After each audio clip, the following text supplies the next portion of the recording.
फाउकोलॉजी। मैं professor Ashwini Agarwal from 4D infuser institute आज एक सब्जेक्ट फाउकोलॉजी के बारे में आपको कुछ जानकारी देना चाहूँगा। एक सब्जेक्ट होता है साइकोलॉजी। साइकोलॉजी मनोविज्ञान, यानी जिसके बारे में जिसमें हम मनुष्य के बिहेवियर के बारे में समझने की कोशिश करते हैं। तो अभी तक जो हमारी साइंस एक सब्जेक्ट है जो इसमें फिज़िक्स, केमिस्ट्री, मैथमेटिक्स, बायोलॉजी और सोशल साइंस वगैरह वगैरह बहुत सारे सब्जेक्ट इंक्लूड किए गए हैं उसके अंदर। पर अभी तक हमने ये देखा कि उसके अंदर ना कुछ ऐसे सब्जेक्ट्स हैं जो होने चाहिए पर हैं नहीं, कहीं पर मिसिंग है। तो फिर हम लोगों ने उसको जब देखा कि मतलब नेचुरोपैथी या हीलिंग सिस्टम, रिपेयर सिस्टम, यानी कहते हैं ना कि सारे सब्जेक्ट जो भी बना है, जो भी बनाया जाता है, जो भी बनाया जाता है या बनाया जाएगा, तो उसमें मूल जो भावना रहती है वो ये रहती है कि मनुष्य की जीवन में कष्ट कम से कम हो। दुख जिसको कहते हैं, दुख तो अब पता नहीं दुख कहते हैं या कष्ट कहते हैं, एक ही बात है। मेरे हिसाब से कष्ट जो है, दुख का रिजल्ट ही कष्ट होता होगा, ये मान सकते हैं हम लोग। तो फाउकोलॉजी एक ऐसा सब्जेक्ट है जिसमें हम लोग कष्ट को समझने की कोशिश करते हैं कि कष्ट आया किस कारण से। तो उसके लिए नेचुरली पहले हमें ये समझना पड़ेगा कि मनुष्य का जो शरीर है, कष्ट तो शरीर दिखाता है, मन का जो कष्ट होता है वो तो कोई देख नहीं सकता। शरीर पर जो कष्ट है वो दिखाई देता है सबको। तो वो कहते हैं ना कि वो कहा गया है, मेरा तन दर्पण हो जाए। अगर तन तो दर्पण है ही, क्योंकि तन ही तो दिखाता है कि हमारे को ये प्रॉब्लम है, या हम खुश हैं, या प्रसन्न हैं, या दुखी हैं, या कष्ट में है। ये सारी चीज़ें तन ही तो दिखाता है, मन थोड़ी दिखाता है। तन के ऊपर ही दिखती है। अगर आपको बुखार है तो वो बुखार है ना, फीवर है ना, तो वो थर्मोमीटर दिखा देगा। पर है तो तन को बुखार, तभी तो थर्मोमीटर लगाने की ज़रूरत महसूस हुई। अगर तन पे अगर आपको बुखार नहीं होता, फील नहीं हो रहा होता, तो आप थर्मोमीटर थोड़ी लगा करके चेक करते। और थर्मोमीटर ने आपके शरीर का टेम्परेचर बता दिया, अंदर के शरीर का बता दिया, अगर आपने उसको ठीक से लगाया है तो। और वो रेफरेंस एक दिया हुआ है कि इस रेफरेंस से अगर ज़्यादा है तो समझो बुखार है आपको।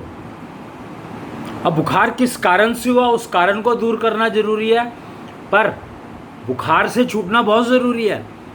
आप समझो कि बुखार से अगर आप नहीं टूटोगे तो जिस कारण को अगर ठीक करने लग गए हम लोग, तो कारण ठीक करने में हो सकता है 15 दिन लग जाए, हो सकता है 10 दिन लग जाए, लेकिन बुखार जो है तब तक आपको और नुकसान पहुंचा चुका होगा। एलोपैथी का यही एक ब्यूटीफुल वो है एडवांटेज कि वो सबसे पहले कहता है पहले तो बुखार तोड़ो, क्योंकि बुखार जो है वो आपके बाकी शरीर के अंगों को कितना नुकसान पहुंचा देगा ये सोचा भी नहीं जा सकता, समझ में ही नहीं आ सकता। तो इसलिए हमें दोनों एंड को देखना बहुत ज़रूरी है। जो रिज़ल्ट आ रहा है उसको भी देखना है, और जो रीज़न है, कारण है, उसको भी देखना है। कहा जाता है कि body is a self healing system. तो वो सेल्फ हीलिंग करती कैसे है? बॉडी एलोपैथी मान के चलती है, या आयुर्वेद, आई थिंक सारे के सारे मान के चलते हैं कि body is a self recovery system. और सेल्फ रिकवरी होती है इम्यूनिटी से। अगर आपकी इम्यूनिटी बहुत अच्छी है तो आप बीमार नहीं पड़ोगे, ये गारंटी दी जाती है और दी जा सकती है। क्यों? क्योंकि इम्यूनिटी लेवल जो है वो बीमारी से लड़ता है। और अगर इम्यूनिटी ठीक है, क्वालिटी अच्छी है इम्यूनिटी की। अब यहाँ पर इम्यूनिटी, अभी तक इम्यूनिटी शब्द की बात की जाती थी। इम्यूनिटी के क्वालिटी और इम्यूनिटी की क्वांटिटी, ये दो चीज़ें जो है ठीक होनी ज़रूरी है। अगर आपकी इम्यूनिटी की क्वांटिटी बहुत ज़्यादा और क्वालिटी अच्छी नहीं है तो आप समझ लो कि वो इम्यूनिटी आपको बहुत ज़्यादा फ़ायदा देने वाली नहीं है। फ़ायदा तो देगी, मैं ये नहीं कह रहा फ़ायदा नहीं देगी, लेकिन बहुत ज़्यादा फ़ायदा देने वाली नहीं है।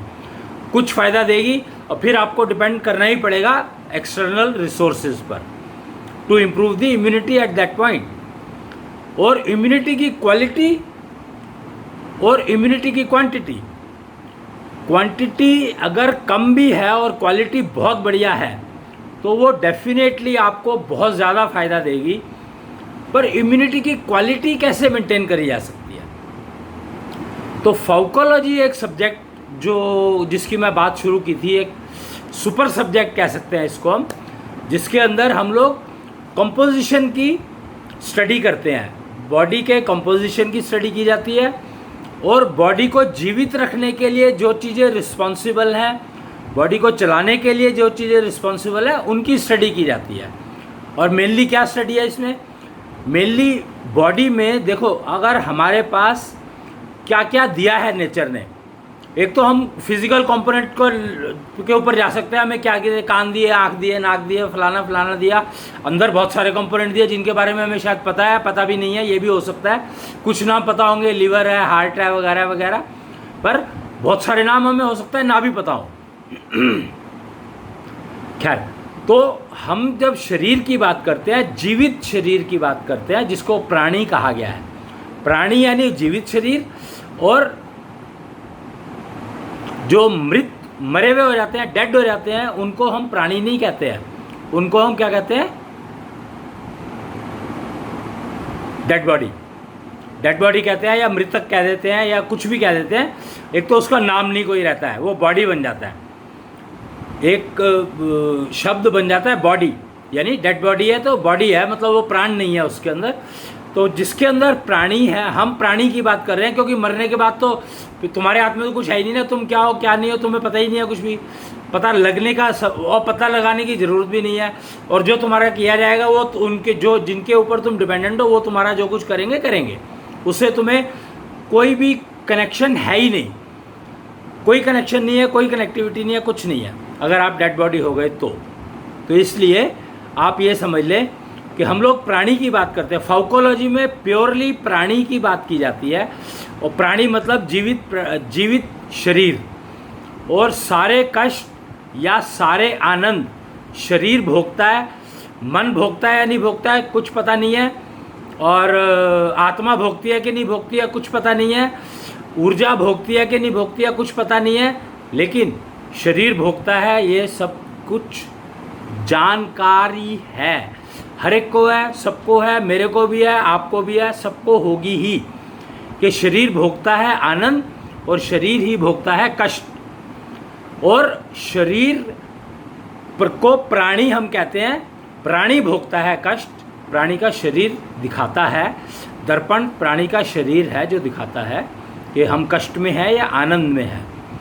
और आनंद में रहना ही मनुष्य जीवन का लक्ष्य है, कि पूरा जीवन अगर वो आनंद में नहीं बिता सकता तो इसका मतलब है कि उसने मनुष्य जीवन को व्यर्थ कर दिया, वेस्ट कर दिया। तो आनंद में जीवन बिताने के लिए फार्माकोलॉजी को अगर हम समझना शुरू करें तो मेरे ख्याल से जो हमने समझा है, पिछले 15 साल से हम लोग इस सब्जेक्ट पर काम कर रहे हैं, तो हमने ये समझा है कि फार्माकोलॉजी को अगर हम समझ लें और इसका उपयोग शुरू कर दें तो मनुष्य जन्म डेफिनेटली आनंद में बीतता है, और मिनिमम कष्ट, चलो अब अगर मैं ज़ीरो कष्ट की बात ना करूं तो मिनिमम कष्ट की बात कर रहा हूं मैं, मैक्सिमम आनंद और मिनिमम कष्ट, तो वो फार्माकोलॉजी को समझने से डेफिनेटली पॉसिबल हैं।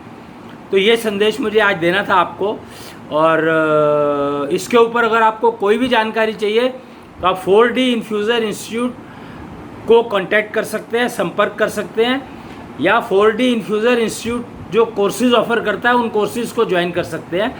और 4dinfusorinstitute.in वेबसाइट है, इसके ऊपर जाकर के आप बहुत सारे वीडियोस और आर्टिकल्स लिखे हुए हैं, सब्जेक्ट्स क्या क्या ऑफ़र किए जाते हैं वो दिए हुए हैं, आप देख सकते हैं उनको। तो आज अभी फार्माकोलॉजी की इंट्रोडक्शन के लिए इतना ही।